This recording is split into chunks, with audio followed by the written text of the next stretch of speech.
কিন্তু বাংলাদেশের জনগণ গণতান্ত্রিক ব্যবস্থায় দীর্ঘ 15-16 বছর ভোট না দেওয়ার বেদনায় অস্থির হয়ে আছে।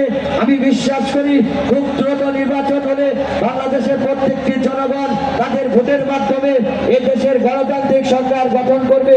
আর সেই সরকারে প্রধানমন্ত্রী হিসেবে বাংলাদেশ জাতীয়তাবাদী জিন্দাবাদ, জিয়াউর রহমান অমর হোক, তারেক রহমান বীরের বেশি আসবে ফিরে এবং খালেদা জিয়ার সুস্থতা কামনা করে শেষ করছি।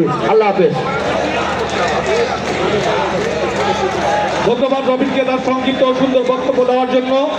এ পর্যায়ে বক্তব্য দেওয়ার জন্য আহ্বান জানাচ্ছি চাষার ঢাকা মহানগর উত্তরের সদস্য সচিব জনাব আনোয়ার হোসেন আনুকে তার বক্তব্য দেওয়ার জন্য আহ্বান জানাচ্ছি। বিসমিল্লাহির রহমানির রহিম। রাষ্ট্র কাঠামো মেরামতে 31 দফা কর্মসূচির আজকের এই অনুষ্ঠানের সভাপতি এবং প্রধান অতিথি হিসাবে